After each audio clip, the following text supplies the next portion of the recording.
Krishna Krishna Hare Hare Hare Ram Hare Ram Ram Ram Hare Hare Hare Krishna Hare Krishna Krishna Krishna Hare Hare Ram Ram Ram Hare Ram Hare Ram Ram Ram Hare Hare Hare Krishna Hare Krishna Hare Hare Hare Ram Hare Krishna Hare Hare Krishna Hare Hare Hare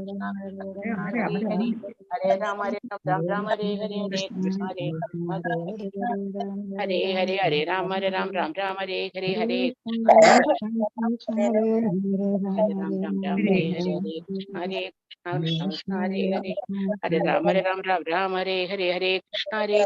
Krishna Krishna Hare Hare Hare Ram Hare Ram Ram Ram Hare Hare Hare Krishna Hare Krishna Krishna Krishna Hare Hare Hare Ram Hare Ram Ram Ram Hare Hare Hare Krishna Krishna Krishna Hare Hare Hare Ram Ram Ram Hare Hare Hare Krishna Krishna Krishna Hare Hare Hare Ram Ram Ram Hare Hare Hare Krishna Krishna Hare Krishna Mataji.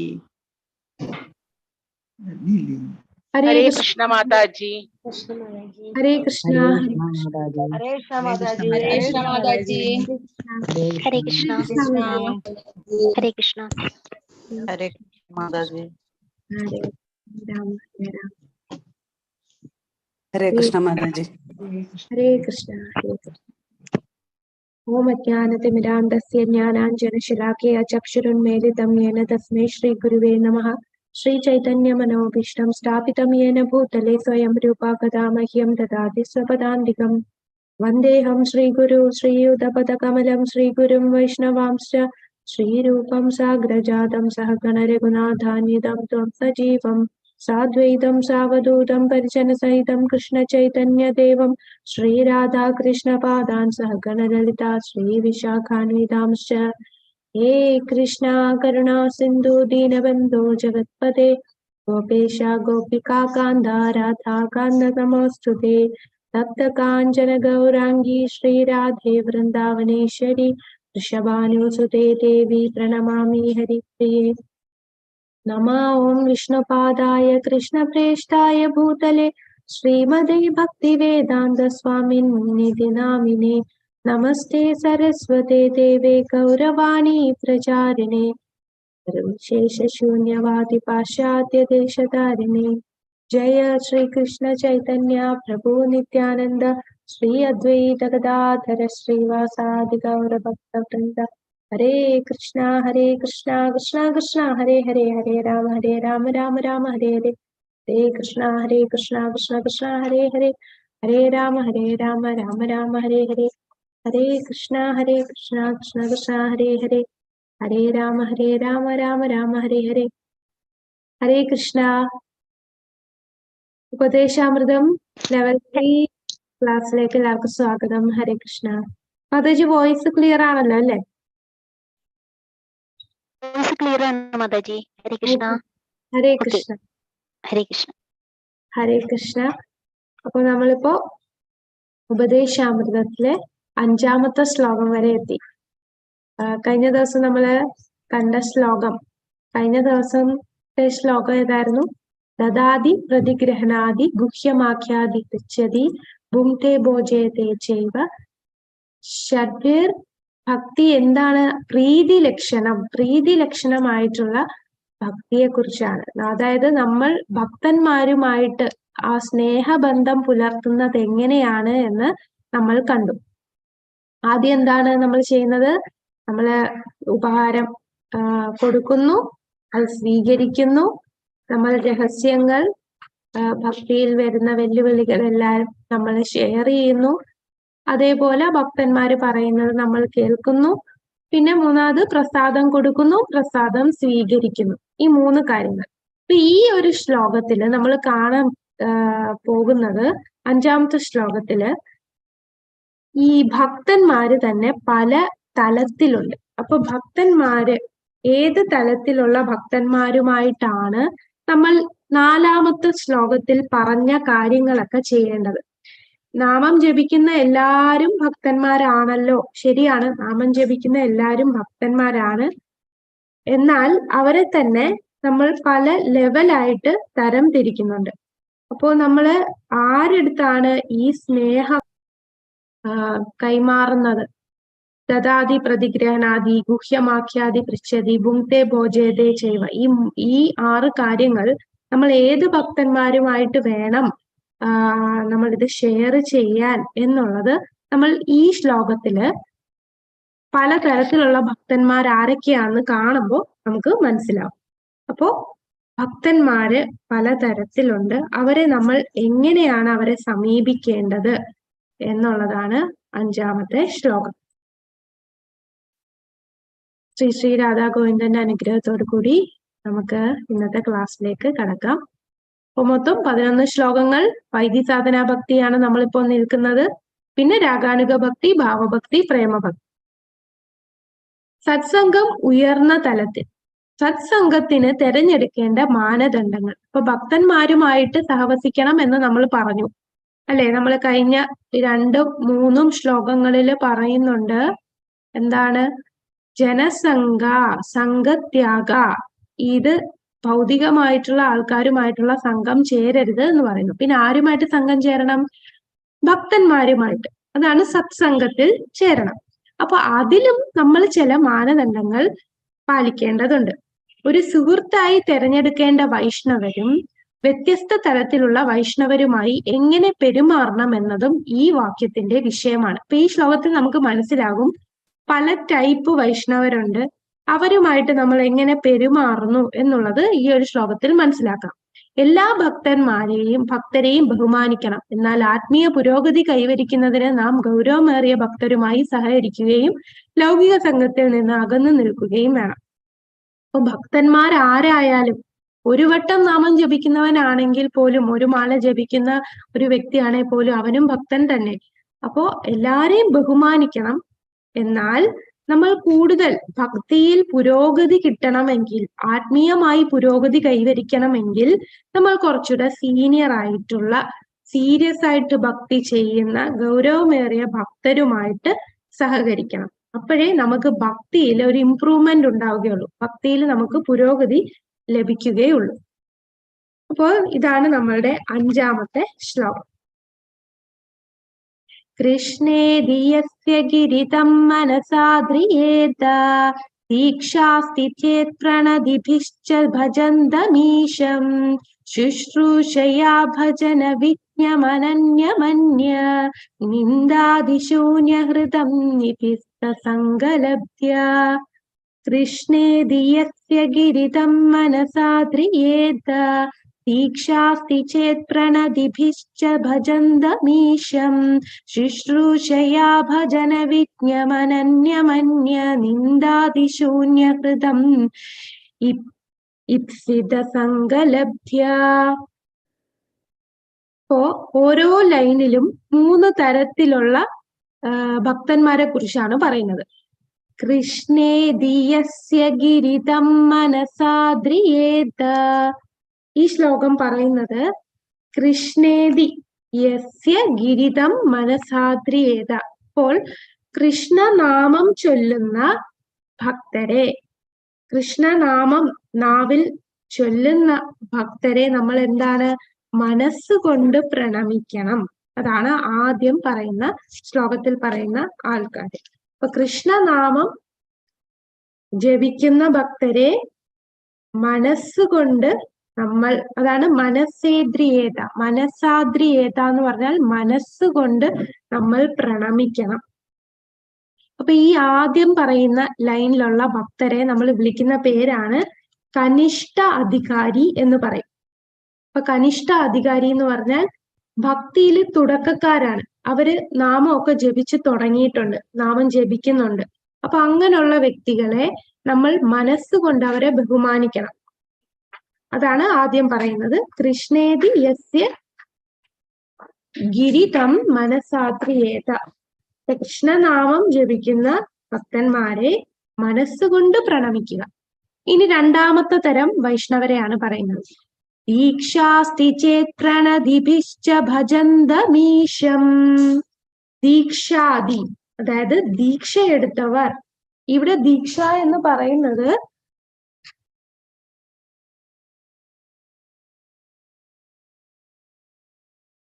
ദീക്ഷ എന്ന് പറയുമ്പോ നമുക്ക് 2 തരം ദീക്ഷയുണ്ട്. ഒന്ന് ഹരിനാമ ദീക്ഷ, പിന്നെ സന്യാസ ദീക്ഷ. അപ്പൊ ദീക്ഷാസ്തി എന്ന് പറയുമ്പോ ഇവിടെ പ്രത്യേകം ഉദ്ദേശിക്കുന്നത് സെക്കൻഡ് ഇനിഷ്യേഷൻ, അതായത് സന്യാസ ദീക്ഷ എടുത്ത വ്യക്തികളാണ് നമ്മൾ ഉദ്ദേശിക്കുന്നത്. അതാണ് രണ്ടാമത്തെ തരം ഭക്തന്മാർ. അപ്പൊ അവര് ദീക്ഷ എടുത്തവരാണ്. അങ്ങനെയുള്ള ഭക്തന്മാർ സദാ ഭഗവത് സേവനത്തിൽ ഏർപ്പെട്ടുകൊണ്ടിരിക്കുന്നവരായിരിക്കും. അങ്ങനെയുള്ളവരെ നമ്മൾ ശരിക്കും മനസ്സുകൊണ്ടെന്നല്ല, നമ്മൾ ശരിക്കും അവരെ നമസ്കരിക്കുക. അവരെ കാണുമ്പോഴേ നമ്മള് സാഷ്ടാംഗം നമസ്കരിക്കുക. അതാണ് രണ്ടാമത്തെ തരം. അവരെ മധ്യമ അധികാരി എന്ന് പറയും. ആദ്യത്തെ കാറ്റഗറിയിലുള്ളത് കനിഷ്ഠ അധികാരി, രണ്ടാമത്തത് മധ്യമ അധികാരി. അപ്പൊ മധ്യമ അധികാരി അവർ ദീക്ഷ എടുത്തവരാണ്. ആ ദീക്ഷ എടുത്ത ആ ഭക്തന്മാര് വിഗ്രഹ ആരാധനയിൽ മുഴുകുന്നവരാണ്. വിഗ്രഹ ആരാധന ചെയ്യാൻ ക്വാളിഫിക്കേഷൻ എന്ന് പറഞ്ഞാൽ യോഗ്യത കിട്ടുന്നത് രണ്ടാമത്തെ ദീക്ഷ എടുക്കുമ്പോഴാണ്. അതായത് സന്യാസ ദീക്ഷ എടുത്ത വ്യക്തിക്ക് മാത്രമേ ഈ വിഗ്രഹ ആരാധന ചെയ്യാനുള്ള യോഗ്യതയുള്ളൂ. അപ്പൊ അങ്ങനെ വിഗ്രഹ ആരാധന നേരിട്ട് ചെയ്യുന്ന ഭക്തന്മാരെ കാണുമ്പോൾ അവരെപ്പോഴും സദാ ഭഗവാന്റെ സേവനം ചെയ്തുകൊണ്ടിരിക്കുന്നവരാണ്. അവരെ നമ്മൾ ശരിക്കും നമസ്കരിക്കുക. ഇനി മൂന്നാമത്തെ വൈഷ്ണവർ എന്ന് പറഞ്ഞാൽ ശുശ്രൂഷയാ ഭജന വിജ്ഞമനന്യമന്യ. ശുശ്രൂഷയാ ഭജന വിജ്ഞമനന്യമന്യ നിന്ദാദി ശൂന്യഹൃദം ഇപ്സിത സംഘലബ്ധ്യ. അപ്പൊ ഈ മൂന്നാമത്തെ കാറ്റഗറിയിലുള്ള ഈ രണ്ട് ലൈനും ആ മൂന്നാമത്തെ കാറ്റഗറിയിലുള്ള ഭക്തനെ കുറിച്ചാണ് പറയുന്നത്. അതാണ് ഉത്തമ അധികാരി. ഉത്തമ അധികാരി എന്ന് പറഞ്ഞാൽ ഭക്തിയുടെ ഔന്നിത്യത്തിൽ നിൽക്കുന്ന വ്യക്തിയാണ്. അങ്ങനെയുള്ള വ്യക്തിയെ നമ്മൾ ശുശ്രൂഷിക്കുക, അവർക്ക് സേവനം ചെയ്യുക, അവരുമായിട്ട് സംഘം ചേരുക, സംഘലബ്ധ്യ. അങ്ങനെയുള്ളവരെ ശുശ്രൂഷിക്കുകയും ചെയ്യണം. അവർക്ക് സേവനം, ശുശ്രൂഷിക്കുക എന്ന് പറഞ്ഞാൽ നമ്മൾ അവർക്ക് സേവ ചെയ്യുക, കൂടാതെ അവരുമായിട്ട് സംഘം ചേരുക. അങ്ങനെയുള്ള വ്യക്തികൾ, അതായത് ഉത്തമ അധികാരികൾ, അവര് ഭക്തിയുടെ ഔന്നിത്യത്തിൽ നിൽക്കുന്നവരാണ്. അവര് ഒരു വ്യക്തിയെയും വേർതിരിച്ച് കാണുകയില്ല. അവരുടെ ഹൃദയത്തിൽ ആരെക്കുറിച്ചും നിന്ദ ഉണ്ടാവുകയില്ല. അതാണ് നിന്ദാതി ശൂന്യഹൃദം. അവരുടെ ഹൃദയത്തിൽ ഒരു വ്യക്തിയെയും നിന്ദിക്കുകയില്ല. എല്ലാരിലും ഭഗവാനെ മാത്രം കാണുന്ന, എല്ലാരും ആത്മാവാണെന്ന് കാണുന്ന, എല്ലാരിലും ഭഗവാന്റെ അംശമാണ്, ഭഗവാൻ പരമാത്മാവായിട്ട് അവരുടെ ഹൃദയത്തിൽ ഇരിക്കുന്നു. അങ്ങനെ നമ്മള് ആ ഒരു ശ്ലോകം പഠിച്ചിട്ടില്ലേ? ഏതാണ് ആ ശ്ലോകം? വിദ്യാവിനയ സമ്പന്നേ ബ്രാഹ്മണേ ഗവിഹസ്തിനി. അപ്പൊ എല്ലാരെയും തുനി ചെയ്വ സ്വപാകേച്ച പണ്ഡിത സമദർശിന, സമദർശിയായിട്ട് കാണുന്ന വ്യക്തി അവനാണ്. അങ്ങനെയുള്ള ഭക്തന്മാരാണ് ഉത്തമ അധികാരി. അപ്പൊ 3 തരം ഭക്തരുണ്ട്: കനിഷ്ഠാധികാരി, മധ്യമ അധികാരി, ഉത്തമ അധികാരി. ഉത്തമ അധികാരി ആയിട്ടുള്ള വ്യക്തിയാണ് ഭക്തിയിലെ പ്രേമഭക്തി വരെ എത്തുന്നത്. അങ്ങനെയുള്ളവരെയാണ് നമ്മൾ ഗുരുവായിട്ട് സ്വീകരിക്കുന്നത്. ഗുരുവായിട്ട് സ്വീകരിക്കുന്നതാണ് മൂന്നാമത്തെ പറഞ്ഞിട്ടുള്ള ഉത്തമാധികാരി. അവരെ എന്ത് ചെയ്യണം? നമ്മൾ ശുശ്രൂഷ ചെയ്യണം, സേവ ചെയ്യണം. അവർ സദാ ഭഗവാന്റെ ഭജനയിലായിരിക്കും. ഒരു നിമിഷം പോലും ഭഗവാനെ മറക്കില്ല. 24 മണിക്കൂറും ഭഗവാനെ സേവിച്ചുകൊണ്ടിരിക്കുന്നവരാണ്. അങ്ങനെയുള്ളവരുടെ ഹൃദയത്തിൽ മറ്റുള്ളവരെ, അന്യരെ നിന്ദിക്കുന്നത് അവരുടെ ഹൃദയത്തിലേ ഉണ്ടാവുകയില്ല. അങ്ങനെയുള്ള ഭക്തന്മാരുമായിട്ട് സംഘം ചേരണം, അവർക്ക് സേവനം ചെയ്യണം. അപ്പൊ ഇതാണ് 3 തരത്തിലുള്ള ഭക്തന്മാർ. കനിഷ്ഠാധികാരിയെ എന്താ ചെയ്യേണ്ടേ? മനസ്സുകൊണ്ട് പ്രണമിക്കുക. മധ്യമ അധികാരിയെ എന്ത് ചെയ്യണം? നമ്മൾ ശരിക്കും പ്രണമിക്കണം, അങ്ങനെയുള്ളവരെ നമിക്കുക. പിന്നെ ഉത്തമ അധികാരി ശുശ്രൂഷ ചെയ്യുക, സംഘം ചേരുക. അങ്ങനെയുള്ള ഭക്തന്മാരാണ് ഗുരുവായിട്ട് വരുന്നത്. അവരുടെ ഹൃദയത്തിൽ അന്യരെ നിന്ദിക്കുക എന്നുള്ള ഒരു ചിന്ത പോലും അവരുടെ ഉള്ളിലില്ല. അവരുടെ ഹൃദയത്തിൽ ഒരിക്കലും അന്യനിന്ദ ഉണ്ടാവുകയില്ല. അപ്പോ ആധ്യാത്മികമായിട്ട് നമുക്ക് പുരോഗതി ലഭിക്കണം എന്നുണ്ടെങ്കിൽ നമ്മൾ ആരുമായിട്ടാണ് കൂടുതൽ സഹവസിക്കേണ്ടത്? ഒന്ന് മധ്യമ അധികാരി അല്ലെങ്കിൽ ഉത്തമാധികാരി. ഉത്തമാധികാരി എന്ന് പറയുമ്പോൾ നമ്മുടെ ദീക്ഷാ ഗുരു ദീക്ഷാ ഗുരു എന്ന് പറയുന്നത് ഉത്തമ അധികാരിയായിട്ടുള്ള വ്യക്തി തന്നെ ആയിരിക്കണം. മറ്റുള്ള വ്യക്തികളുമായിട്ട് നമ്മൾ ദീക്ഷ എടുക്കുക എന്ന് പറഞ്ഞാൽ നമുക്ക് ഒരിക്കലും ആധ്യാത്മികമായിട്ട് പുരോഗതി ലഭിക്കുകയില്ല. അപ്പോ നമുക്ക് എങ്ങനെ തുടക്കത്തിൽ നമ്മൾ എങ്ങനെയായിരിക്കും? എല്ലാരും കനിഷ്ഠ അധികാരിയിൽ നിന്ന് തന്നെയാണ് ഉത്തമ അധികാരിയിലേക്ക് പോകുന്നത്. ആരും ജനിച്ച ഉടനെ ഉത്തമ അധികാരിയായിട്ടോ അല്ലെ മധ്യമ അധികാരിയായിട്ടോ ഭക്തിയിൽ വന്ന ഉടനെ വരില്ല. എല്ലാരും തുടങ്ങുന്നത് നമ്മൾ ABCD തൊട്ട് പഠിച്ചാണ് ഓരോ ക്ലാസ് കയറി പോകുന്നത്. അതേപോലെ തുടക്കം എല്ലാവർക്കും കനിഷ്ഠ അധികാരിയിൽ കൂടിയാണ്. അപ്പൊ കനിഷ്ഠ അധികാരിയിൽ കൂടി നമുക്ക് എങ്ങനെ ഉത്തമ അധികാരിയായിട്ട് എത്താം? അതിന് തുടക്കം നമ്മൾ എന്ത് ചെയ്യണം? നമ്മൾ എന്ത് ചെയ്താണ് നമ്മളിങ്ങനെ പയ്യെ ഉയർന്നുയർന്ന് വരേണ്ടത്?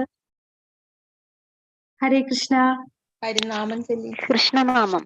കൃഷ്ണനാമം ചൊല്ലിട്ട് ഭഗവാന്റെ നാമം ജപിക്കുക. അപ്പോ ശ്രദ്ധിക്കേണ്ട കാര്യം, നമ്മൾ ഈ നാമം ജപിക്കുമ്പോ ഒരു മുടക്കവും കൂടാതെ 16 മാല ഇപ്പൊ പറഞ്ഞിട്ടുണ്ട്. ആ 16 മാല ഒരു ദിവസം പോലും മുടങ്ങാതെ നമ്മൾ നാമം ജപിക്കുക. ഇല്ലെങ്കിൽ നമ്മൾ ഭൗതികതയിൽ വീണു പോകും. അങ്ങനെ നാമം ജപിക്കുമ്പോ ഒരു കാര്യം കൂടെ ശ്രദ്ധിക്കണം, അപരാധമില്ലാതെ നാമം ജപിക്കുക. അപരാധമില്ലാതെ നാമം ജപിച്ചാണ് നമ്മൾ ശുദ്ധനാമം വരുമ്പോഴാണ് നമ്മൾ ഈ ഒരു ലെവലിലേക്ക് എത്തുക. അപ്പൊ നമുക്ക് ഒന്ന് ഓവറോൾ പറയാം.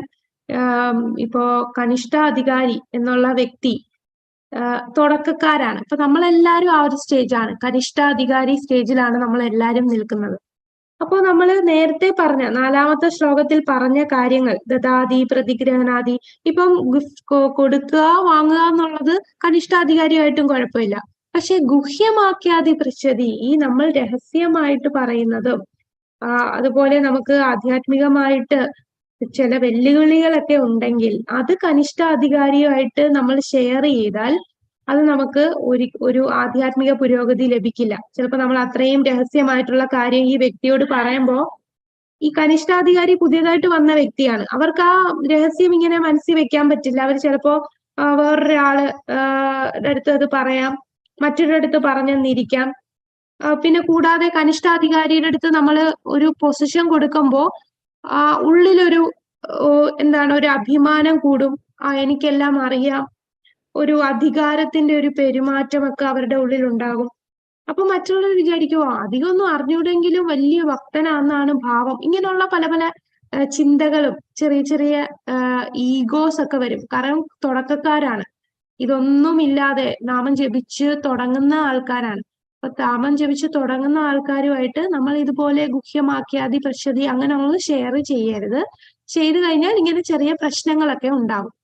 അതുകൊണ്ട് നമ്മൾ സീനിയർ ആയിട്ടുള്ള ഭക്തന്മാരെ വേണം ഇങ്ങനെയുള്ള കാര്യങ്ങൾ സമീപിക്കാൻ. അപ്പൊ ഇങ്ങനെയുള്ളവരെ കനിഷ്ഠാധികാരി ആണ് എന്ന് പറഞ്ഞ് നമ്മൾ തള്ളിക്കളയാനും പാടില്ല. അവരും ഭക്തര് തന്നെയാണ്. അവരെ നമ്മൾ മനസ്സുകൊണ്ട് പ്രണമിക്കണം. ആരെയും നമ്മൾ നിന്ദിക്കുകയില്ല, അവരെയും നമ്മൾ ബഹുമാനിക്കണം. കാരണം ഭഗവത് നാമം ജപിക്കുന്ന ഒരു വ്യക്തി ഈ ഒരു പ്രപഞ്ചത്തിൽ, നമ്മുടെ ഈ ലോകത്ത് എത്ര പേരാണ് നാമം ജപിക്കാൻ കൂട്ടാക്കുന്നത്? ഇതൊന്നും സ്വീകരിക്കാൻ 100 പേരെടുത്താൽ അതില് ഒരാളെങ്കിലും കിട്ടിയാലായല്ലേ. അപ്പൊ അത്രയും നാമം ജപിക്കാനായിട്ട് പുണ്യമുള്ള സുഹൃതി ഉള്ളത് കൊണ്ടാണ് നാമം ജപിക്കുന്നത്. അപ്പൊ ആ ഭക്തരെ നമ്മൾ തീർച്ചയായിട്ടും വന്ദിക്കേണ്ടതാണ്, മനസ്സുകൊണ്ട് വന്ദിക്കുക. അതാണ് കനിഷ്ഠ അധികാരി. അപ്പൊ നമുക്ക് ഇതിന്റെ വിവർത്തനം ഒന്ന് നോക്കാം. ഭഗവാൻ കൃഷ്ണന്റെ നാമം ജപിക്കുന്ന ഭക്തനെ മാനസികമായി ആദരിക്കണം. ആത്മീയ ദീക്ഷ സ്വീകരിച്ച് ആരാധിക്കുന്നതിൽ ഏർപ്പെട്ടിരിക്കുന്ന ഭക്തന് വിനീതമായി ശരിക്കും നമ്മൾ പ്രണാമം അർപ്പിക്കണം. കൂടാതെ ശുദ്ധഭക്തനുമായി സഹവസിക്കുകയും വിശ്വസ്തയോടെ സേവിക്കുകയും ചെയ്യണം. അപ്പൊ ശുദ്ധഭക്തൻ അതാണ് 3ാമത്തെ കാറ്റഗറി. അതായത് നമ്മുടെ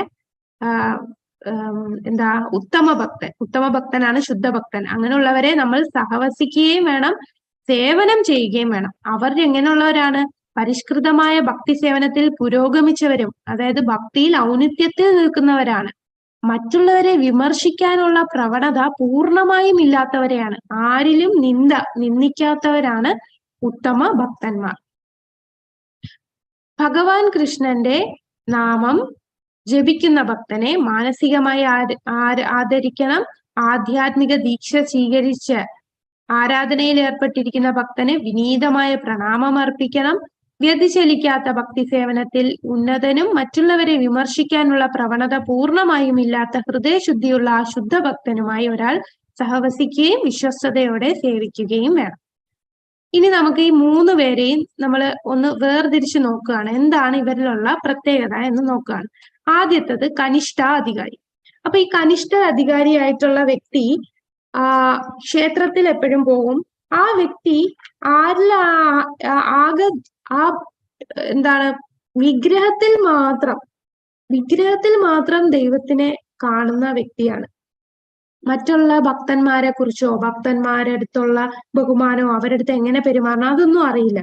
അപ്പം മൂർത്തി സേവ ചെയ്യാനായിരിക്കും അവർക്ക് ഏറ്റവും കൂടുതൽ താല്പര്യം. അപ്പൊ മൂർത്തിയിൽ മാത്രം അതിയായിട്ടുള്ള താല്പര്യമുള്ള വ്യക്തികളാണ് ഈ പറയുന്ന കനിഷ്ഠ അധികാരി.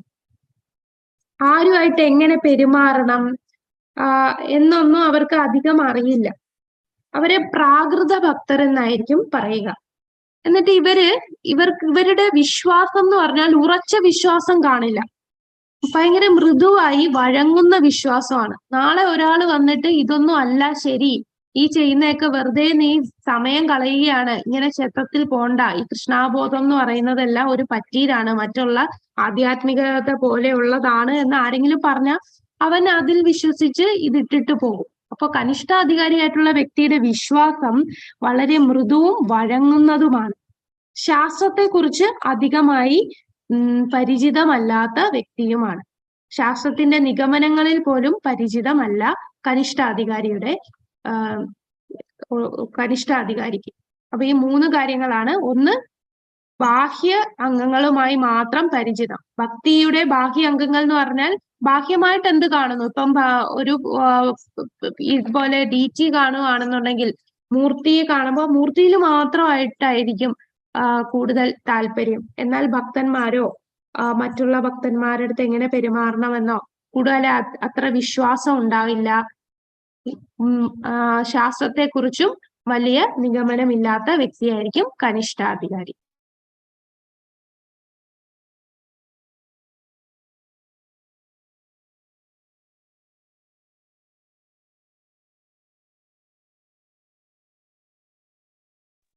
അടുത്തത് നമ്മൾ മധ്യമ അധികാരിയെ കുറിച്ച് നോക്കാം.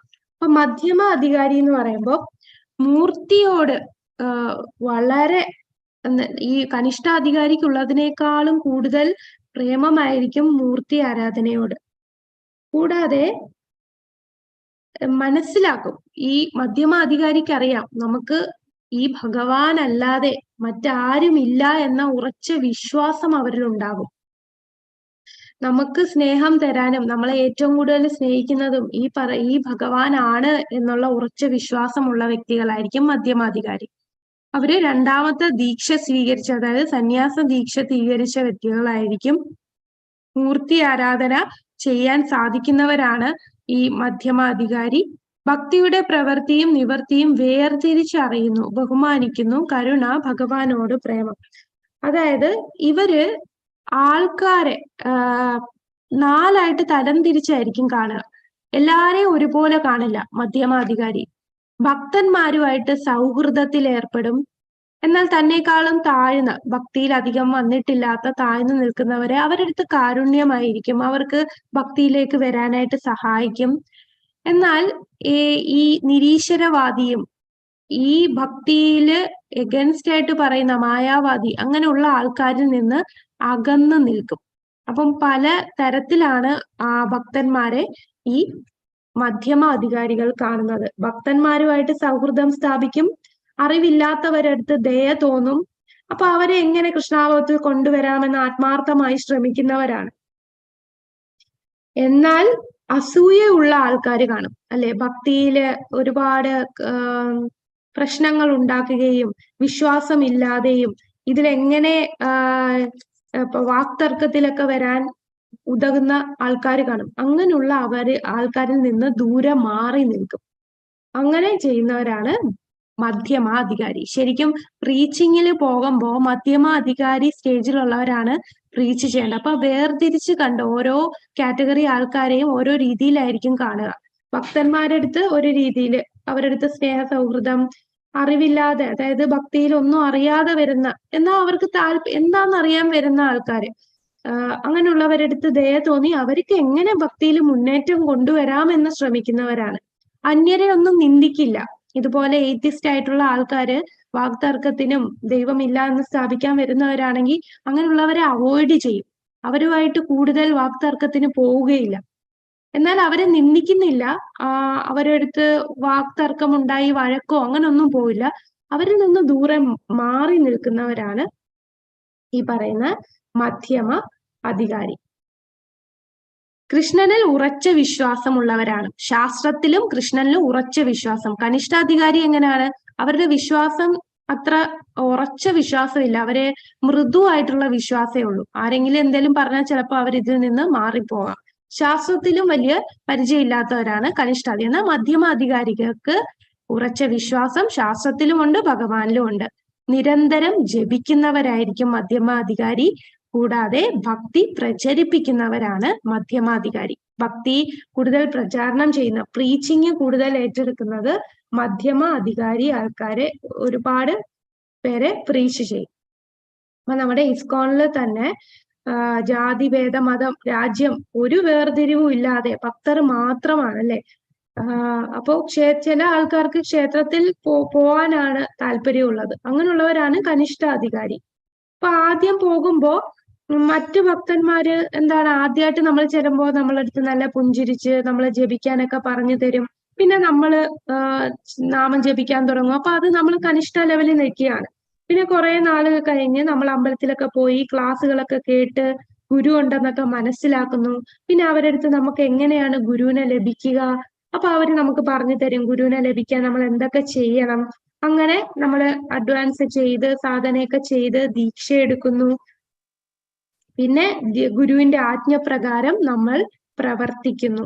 ആ ലെവല് വരുമ്പോ നമ്മൾ മധ്യമ അധികാരിയിലേക്ക് കടക്കുന്നു. പിന്നെ മധ്യമ അധികാരിയിൽ നിന്ന് അടുത്ത സ്റ്റേജിലേക്ക് പോകുന്നതാണ് ഉത്തമാധികാരി. അപ്പൊ കനിഷ്ഠയിൽ നിന്ന് ഒരിക്കലും നമ്മൾ ഡയറക്റ്റ് ഉത്തമനാകില്ല. നമ്മൾ എപ്പോഴും തുടങ്ങുന്ന കനിഷ്ഠാധികാരിയിൽ നിന്നാണ്. പിന്നെ നമ്മൾ സാധന ഡെവലപ്പ് ചെയ്ത് മധ്യമ അധികാരിയാവും. പിന്നെ മധ്യമ അധികാരിയിൽ നിന്ന് ഉത്തമ അധികാരി. അപ്പോ ഒരുപാട് മധ്യമ അധികാരിയിൽ ഒരാളായിരിക്കും ഉത്തമ അധികാരിയായി മാറുക. ഉത്തമ അധികാരി എന്ന് പറയുമ്പോൾ വളരെ നിഷ്ഠയോടുകൂടിയായിരിക്കും സേവനം ചെയ്യുന്നത്. വ്യതിചലിക്കാത്ത ഭക്തി സേവനം. ഒരിക്കലും ഭക്തി സേവനത്തിൽ ഒരു മുടക്കവും വരുത്തില്ല. എല്ലാ നിയമങ്ങളും ഒരു വ്യത്യാസവും ഇല്ലാതെ പാലിക്കുന്നത്. എപ്പോഴും ഭഗവാനെ കുറിച്ച് ചിന്തിച്ചുകൊണ്ടിരിക്കുന്നത്. എങ്ങനെ ലോകം മൊത്തവും ഭഗവാനെ കുറിച്ച് ഈ കൃഷ്ണാബോധം പ്രചരിപ്പിക്കാം എന്ന് ചിന്തിക്കുന്ന വ്യക്തികളായിരിക്കും ഉത്തമ അധികാരി. വിവേചനരഹിതമായി വിമർശിക്കുന്ന പ്രവണതയിൽ നിന്ന് മുക്തനാണ്. കൂടാതെ ഉത്തമ അധികാരി ആരെയും വേർതിരിച്ച് കാണില്ല. ഇപ്പൊ മധ്യമാധികാരി എന്ന് പറയുമ്പോൾ ഭക്തന്മാര് തന്നെക്കാളും താഴ്ന്ന അറിവില്ലാത്തവരെ വേറെ രീതിയിൽ കാണും.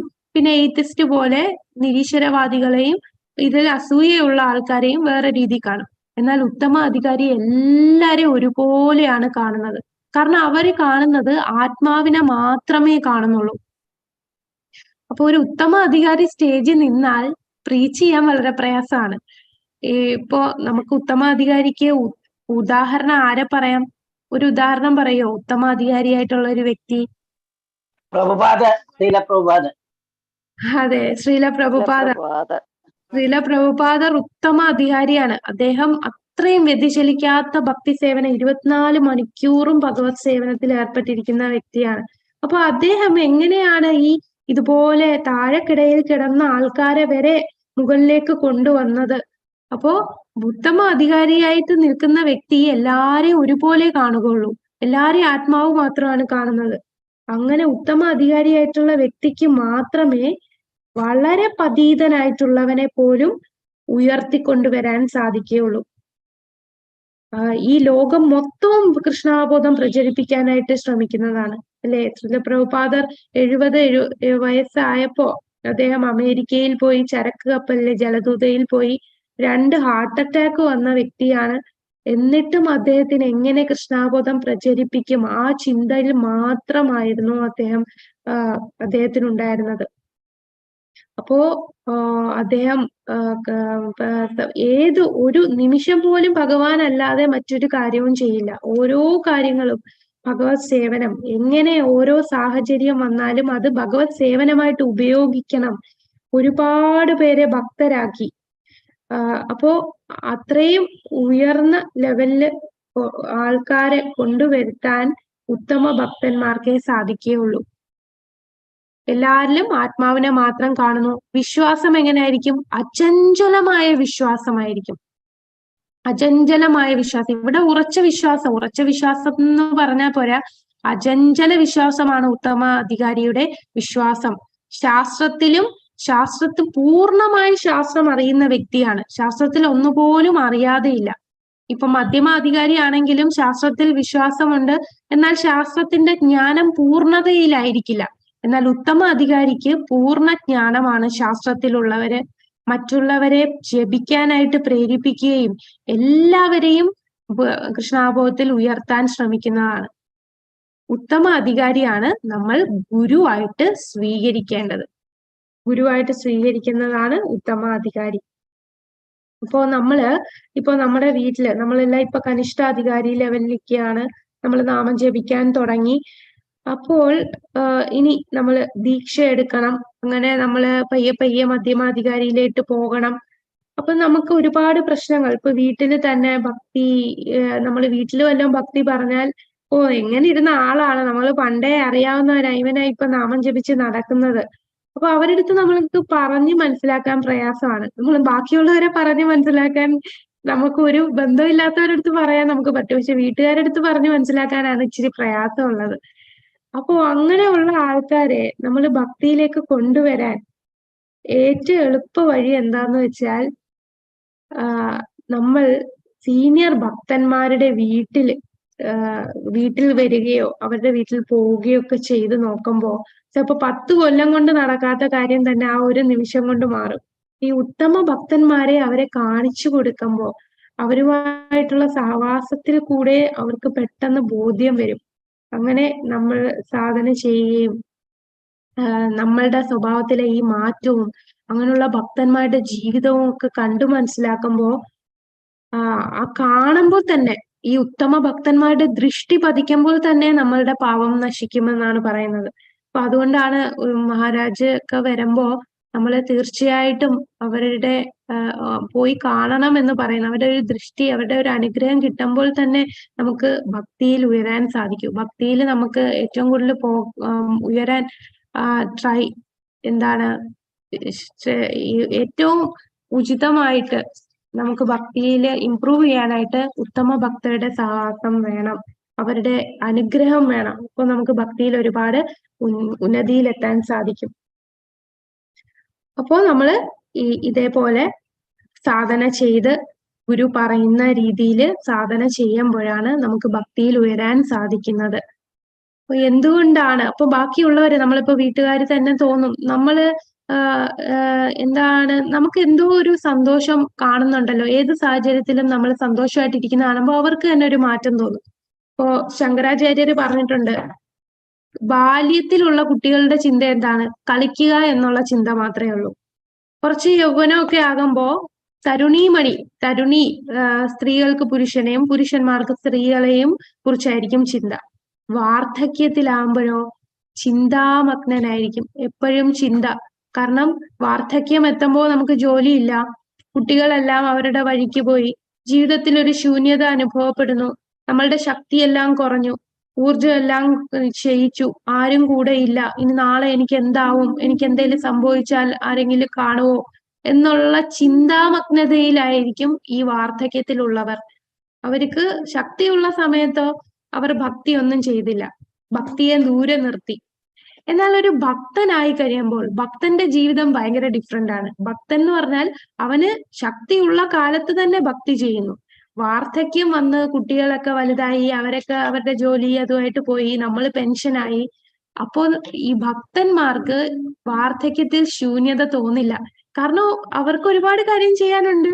നാമം ജപിക്കാനുണ്ട്, ഭഗവത്ഗീത പഠിക്കണം, ഭക്തന്മാരുമായിട്ട് സത്സംഗം ചേരണം, പിന്നെന്താണ് തുളസി ആരതി, ക്ഷേത്രത്തിൽ പോണം, സേവനം ചെയ്യണം, തീർത്ഥാടന യാത്ര ചെയ്യണം.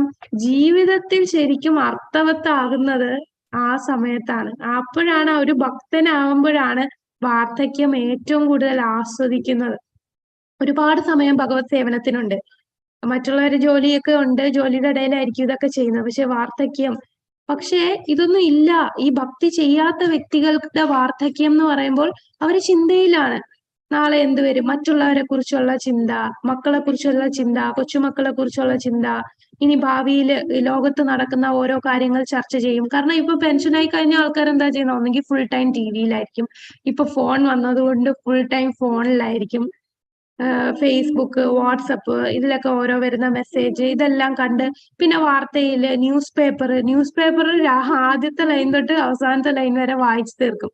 പക്ഷെ ഇതൊന്നും വായിച്ചിട്ട് നമുക്ക് ഒരു പ്രയോജനവും ഇല്ല. ഈ ഭൗതികമായിട്ടുള്ള ലോകത്ത് നടക്കുന്നതിലൊന്നും നമ്മൾ ഇടപെട്ടിട്ട് ഒരു കാര്യമില്ല. ഇതെല്ലാം എന്താണ്, ഇങ്ങനെ പ്രശ്നങ്ങൾ വന്നും പോയിക്കൊണ്ടിരിക്കും. എപ്പോഴാണോ ഭക്തനാകുന്നത് അപ്പോഴാണ് ശരിക്കും ജീവിതം അർത്ഥവത്താകുന്നത്. അങ്ങനെ നമ്മള് ആ ഒരു ഭക്തിയിലേക്ക് ചെല്ലാൻ ആദ്യം നമ്മൾ കനിഷ്ഠാധികാരി ലെവലിൽ നിൽക്കുന്നു. പിന്നെ നമ്മൾ എന്ത് ചെയ്യണം, നമ്മൾ ദീക്ഷ എടുക്കണം. ദീക്ഷ എന്ന് പറഞ്ഞാൽ ഇതൊരു ഫാഷൻ ആയിട്ട് എടുക്കുന്നതല്ല. ചില ആൾക്കാരോ എനിക്കൊരു ഗുരു ഉണ്ട് എന്ന് പറയുന്ന ഒരു ഫാഷനാണ്. പക്ഷെ ദീക്ഷ അത്രയും സീരിയസ് ആയിട്ട് നമ്മുടെ ജീവിതം, നമ്മളെ എന്താണ് കുടുംബ ജീവിതവും അത് ആധ്യാത്മികമായിട്ട് ആ ഒരു ലെവലിലേക്ക് കൊണ്ടുപോകും. അല്ലാതെ ദീക്ഷ എടുത്തു ഇനി എനിക്ക് പഴയ പോലെ ജീവിക്കാം എന്നുള്ളതല്ല. നമ്മൾ ആ ഒരു കമ്മിറ്റ്മെന്റ് ആണ്, ലൈഫ് ലോങ് ജീവിതകാലം മൊത്തം ഉള്ള ഒരു കമ്മിറ്റ്മെന്റ് ആണ്. ഞാൻ എന്റെ ജീവിതം ഭഗവാന് ഒഴിഞ്ഞു വെച്ചിരിക്കുകയാണ്, എന്റെ ജീവിതം ഭഗവത് സേവനത്തിന് വേണ്ടി മാറ്റി വെച്ചിരിക്കുന്നു. നമ്മുടെ ജിജ്ഞാസ ഉണ്ടായിരിക്കണം, ഈ ഭൗതികമായിട്ടുള്ളതിൽ താല്പര്യം കുറയണം, ഗുരുവിന് സേവനം ചെയ്യാനായിട്ട് നമുക്ക് താല്പര്യം ഉണ്ടാകണം. ഇതാണ് നമുക്ക് ദീക്ഷ എടുക്കാനുള്ള ഒരു യോഗ്യത എന്ന് പറയുന്നത്. അപ്പൊ നമ്മൾ ഗുരുവിനെ സേവിക്കുക എന്ന് പറയുമ്പോ ഇതിനകത്ത് പറയുന്നുണ്ടല്ലേ, ഉത്തമ ഭക്തന്മാരെ ശുശ്രൂഷിക്കണം എന്ന് പറയുന്നു. അപ്പൊ ശുശ്രൂഷിക്കണം എന്ന് പറഞ്ഞാൽ നമ്മള് നമ്മുടെ ആധ്യാത്മിക ഗുരുവിന്റെ അടുത്ത് പോയി ശുശ്രൂഷിക്കാൻ നമുക്ക് സാധിക്കില്ല. ശരിക്കും ശുശ്രൂഷിക്കുക എന്ന് പറഞ്ഞാൽ നമ്മൾ എന്താ ചെയ്യേണ്ടേ? ഗുരുവിനെ ശുശ്രൂഷിക്കുക എന്ന് പറയുന്നു. നമ്മൾ എന്ത് ചെയ്യണം? ഹരേ കൃഷ്ണ. നമ്മളെ ഗുരു പറഞ്ഞോളൂ മാതാജി. ഗുരുവിന്റെ വേണ്ട ആവശ്യങ്ങളൊക്കെ നടത്തി കൊടുക്കും. ഗുരു നമ്മൾക്ക് നിർദ്ദേശം തരും അല്ലെ. അപ്പൊ നമ്മള് ഗുരുവിനെ സേവ ചെയ്യുക. വാണി സേവ, വാപ്പു സേവ ഉണ്ട്. വാപ്പു സേവ എന്ന് പറഞ്ഞാൽ ശാരീരികമായിട്ട് നമ്മൾ ചെയ്യുന്ന സേവനം.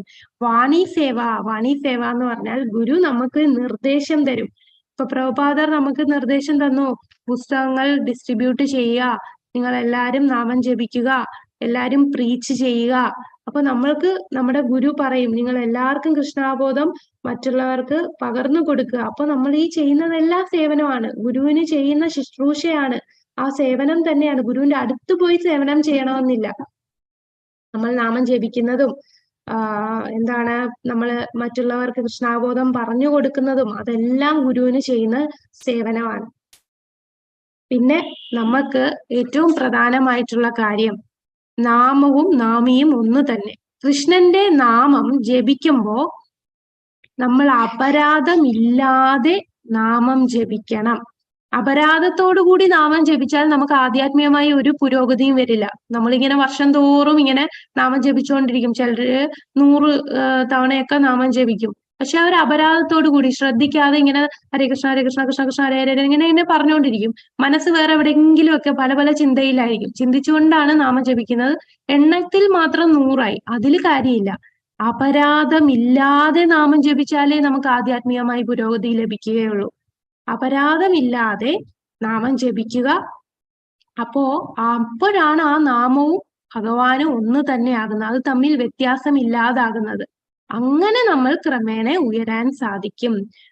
ഭഗവാനും ഭഗവാന്റെ നാമവും ഒന്ന് തന്നെ എന്ന് പറയുമ്പോൾ അത് അപരാധമില്ലാതെ, അതിൽ ഏറ്റവും പ്രധാനം വൈഷ്ണവ അപരാധം ചെയ്യാതിരിക്കുക. വൈഷ്ണവ അപരാധം ചെയ്യുമ്പോഴാണ് നമുക്ക് ഭക്തിയിൽ എന്താണ് അതിന് നമ്മൾ പഠിക്കും, അടുത്ത ശ്ലോകങ്ങളിൽ വരുന്നുണ്ട്. വൈഷ്ണവ അപരാധം ചെയ്താൽ അത് ഒരു മതയാന വന്ന് നമ്മളുടെ പൂന്തോട്ടത്തെ നശിപ്പിക്കുന്ന, ആ ഭക്തിയുടെ ലതയെ നശിപ്പിക്കുന്ന പോലെയാണ്.